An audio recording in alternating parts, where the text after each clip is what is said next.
Hello, my name is Trace. I'm from the state of Kansas, within the United States. I would like to introduce to you this channel consisting of English with a subtitle. The Tale of Mr. Jeremy Fisher by Beatrix Potter, 1866 to 1943. Once upon a time, there was a frog named Mr. Jeremy Fisher. He lived in a small damp house nestled among the buttercups near the edge of a pond.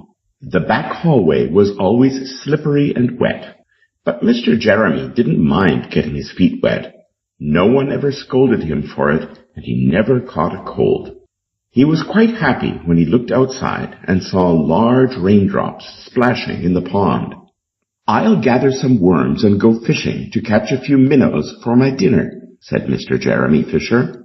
"If I catch more than 5, I'll invite my friends, Mr. Alderman Ptolemy Tortoise and Sir Isaac Newton, though the alderman prefers salad." Mr. Jeremy put on a raincoat and a pair of shiny galoshes. He grabbed his fishing rod and basket and set off with big hops toward the spot where he kept his boat. The boat was round and green, blending in with the other lily pads. It was tied to a water plant in the middle of the pond. Mr. Jeremy took a reed pole and pushed his boat out into the open water. "I know a great spot for minnows," said Mr. Jeremy Fisher. He stuck his pole into the mud and tied the boat to it. Then he sat down cross-legged and set up his fishing gear. He had the cutest little red float. His fishing rod was a sturdy stalk of grass. The line was a long, fine strand of white horsehair, and he baited it with a wriggling worm. The rain trickled down his back, and for nearly an hour he stared at the float. "This is getting a bit dull. I think I'd like some lunch," said Mr. Jeremy Fisher. He paddled back among the water plants and took out some lunch from his basket. "I'll have a butterfly sandwich and wait for the rain to stop," said Mr. Jeremy Fisher. A large water beetle came up from under the lily pad and tugged at the toe of one of his galoshes. Mr. Jeremy quickly tucked his legs up out of reach and kept eating his sandwich. Now and then something rustled and splashed among the rushes by the edge of the pond. "I hope that's not a rat," said Mr. Jeremy Fisher. "I think I'd better leave." Mr. Jeremy pushed the boat out a bit further and dropped in his bait. Almost immediately there was a bite, and the float bobbed wildly.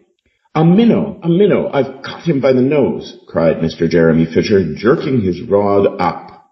But what a shock! Instead of a smooth, fat minnow, Mr. Jeremy had caught little Jack Sharp, the stickleback, covered in sharp spines. The stickleback flopped around the boat, pricking and snapping until he was completely out of breath.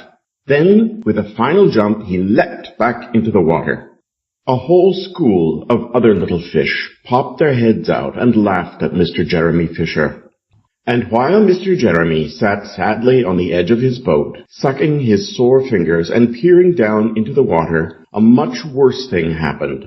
A truly frightful event that would have been terrifying if Mr. Jeremy hadn't been wearing a raincoat. A huge trout burst up from the water and snapped at Mr. Jeremy. "Ow! Ow! Ow!" he cried as it turned and dove down to the bottom of the pond. But the trout was so unhappy with the taste of the raincoat that in less than half a minute it spat Mr. Jeremy out again. The only thing it swallowed was his galoshes. Mr. Jeremy shot up to the surface of the water like a cork popping out of a soda bottle, and swam with all his might to the edge of the pond. He scrambled out onto the first bank he reached and hopped home across the meadow with his raincoat in tatters. "What a relief that wasn't a pike," said Mr. Jeremy Fisher. "I've lost my rod and basket, but it doesn't matter much because I'm sure I would never have dared to go fishing again." He put some adhesive bandages on his fingers, and both of his friends came over for dinner. He couldn't offer them fish, but he had something else in his pantry. Sir Isaac Newton wore his black and gold waistcoat, and Mr. Alderman Ptolemy Tortoise brought a salad with him in a string bag. And instead of a nice dish of minnows, they had a roasted grasshopper with ladybug sauce, which frogs consider a delightful treat. But I think it must have been awful.